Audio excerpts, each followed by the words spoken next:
Hello everyone, this is Sheba, and today we're going to talk about the 12 disciples of Jesus. Um, I want to tell what is a disciple, okay? Let's study who is a disciple and what is a disciple and how does one become a disciple.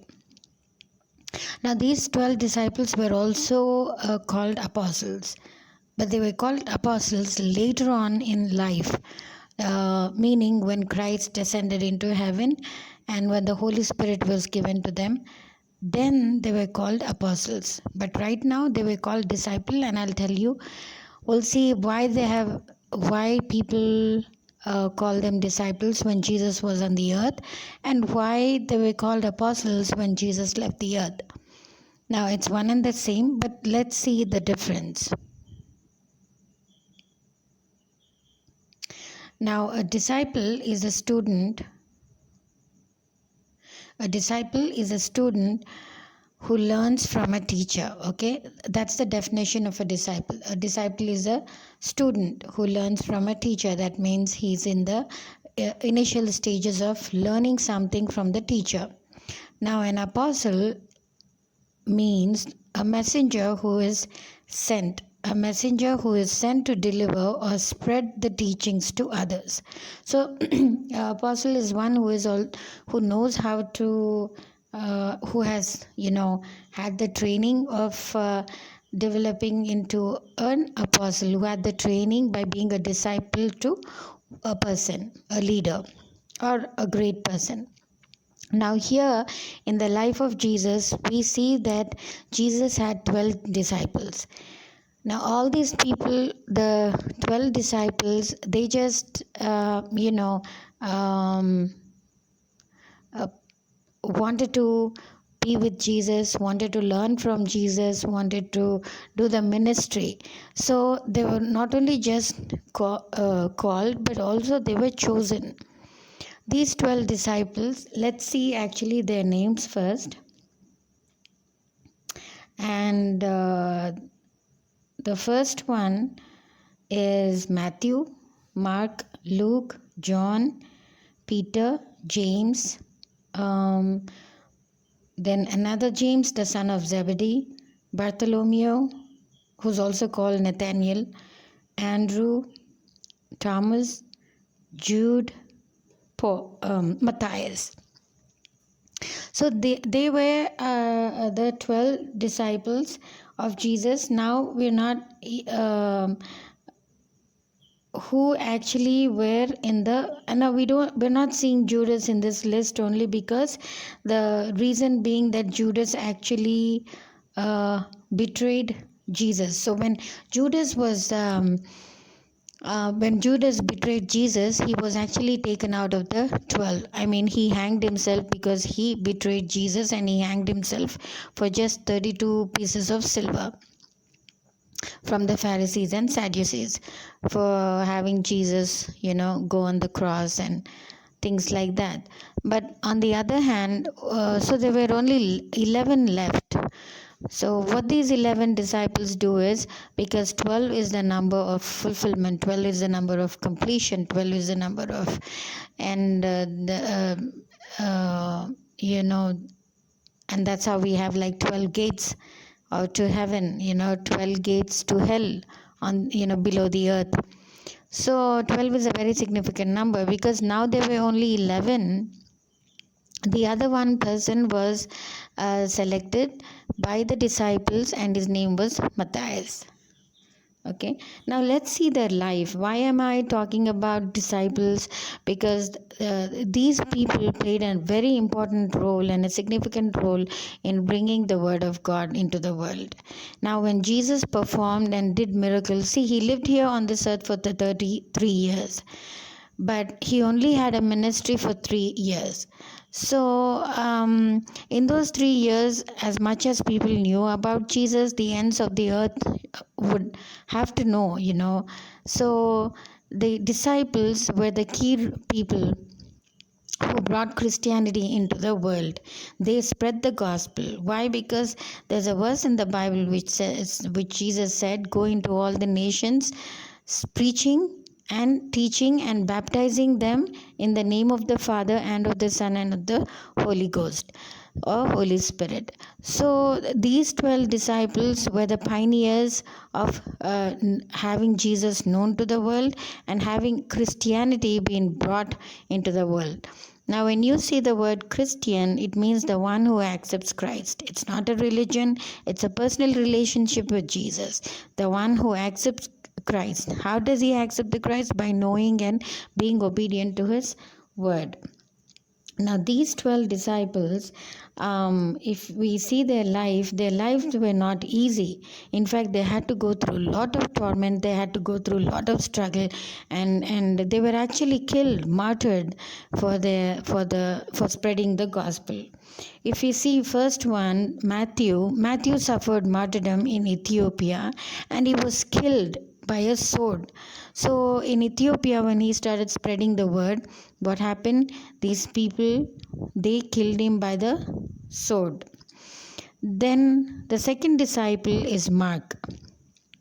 It says that Mark died in Alexandria, Egypt, after being dragged by horses through the streets until he was dead. What a painful death that is. So Mark was actually, dragged by horses alive. A little bit of scratch on our hand, on our leg, we feel so painful. But he was, taken, and Egypt is all desert, and it's a very dry place. There'll be lots of stones, there'll be lots of thorns in those stones, and it's not a smooth place at all.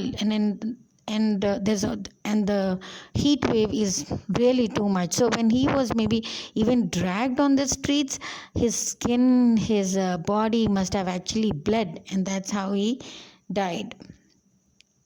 Now, and then the next person was Luke. He was hanged in Greece as a result of his tremendous preaching to the lost. So Luke was also a doctor. He was also a medical doctor. When he comes to know about Jesus, doing the healings, he wondered how could that be, because even science could not do the healings as Jesus did. Even science could not do the remedial medical procedures as Jesus did. Because Jesus brought the deaf, the mute and the deaf and the blind to see and hear and talk. So Luke was actually a medical doctor who followed Jesus. Now, the way he was martyred was because of his preaching. What they did is they hanged him in Greece. Now, John is another disciple, as we all know, and he has written the book of Revelation. And it is very interesting to know John's life, because what happened was he had actually many deaths, but he didn't die till he wrote the Revelation. And he did not escape death, but it was supernatural. Like like what happened was they put John in boiling water, and boil in a very hot oil, in boiling oil. They put him in there in Rome, but he survived that. Can you imagine? A little bit of oil splatters on us, and then what happens? We get boils. But John was actually put in a big basin which had hot oil, and he survived that. He miraculously lived. Then another death that he faced was also when they try to kill him, when they try to kill him by the sword, very secretively in the Sanhedrin place, and then that also he escaped.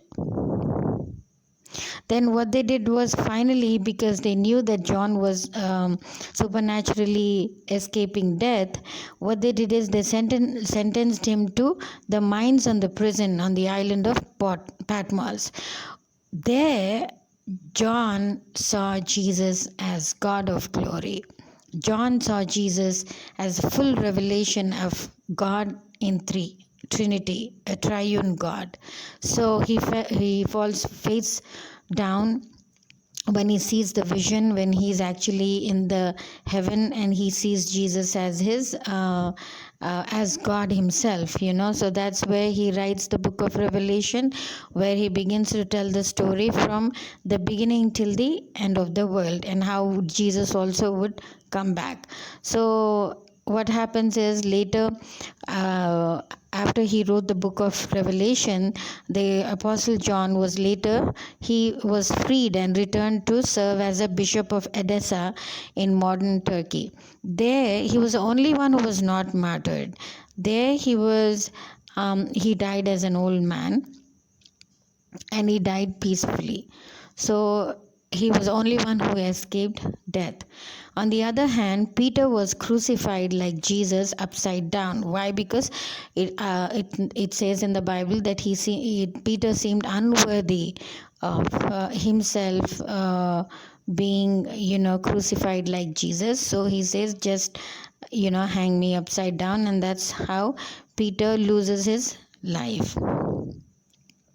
Then James was actually a leader in the church in Jerusalem.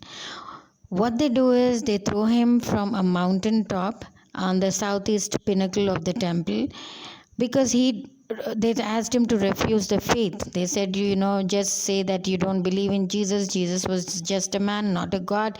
And James says, I will not do that. So what they do is they throw him from the pinnacle of the which is like 100 feet down, and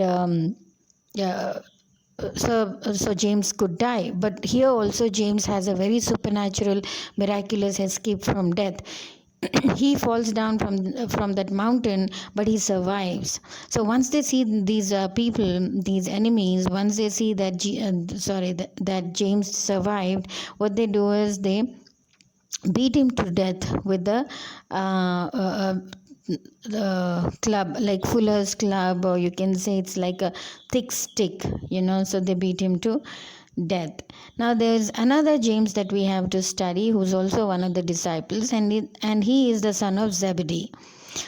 And as you know, that they were all fishermen, but he was actually a fisherman by trade. So when Jesus called him, he was a strong leader of the church. And what they did is the way they killed James was they beheaded him at Jerusalem. So they cut off his head, they hanged him. So it was they cut off his head. They just beheaded him like how they beheaded John the Baptist.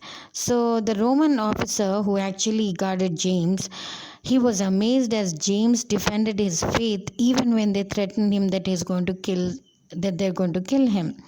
Later, I believe this officer walked beside James to the place of execution, and he overcame by the conviction that James had, and he knelt down.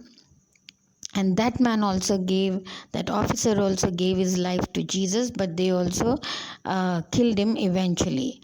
So that's how even at the time of James' death, at the last very minute, he converted, like he brought another person, an officer, a Roman officer, to Jesus. The next disciple is Bartholomew. He's also called Nathaniel, and he was also a missionary to Asia. And which is actually a present day Turkey. So here, the way they killed Bartholomew was with the whip. I mean, they just whipped him. They had a whip until he died. They kind of beat him continuously so that he can, bleed to death. Like how they did to Jesus. They had I think 32 lashes or 36, I think, I don't remember. But the lashes, the whips that they put on Jesus, that same way they did for Nathaniel or Bartholomew, and they killed him. So it's very sad that these people had to go through so much of persecution, so much of pain and torture, only for saying that Jesus is God, only for saying that Jesus is Lord, only for calling him the Messiah, only for calling him the Son of God. When already, so the irony here is, when already all that was written about Jesus, that he is going to come as a Son of God, that he is going to be the Messiah, his own people did not accept him, and they thought, that Jesus was not the person they were looking at. Even till today, some of the Jews, they do not believe that Jesus is the Messiah.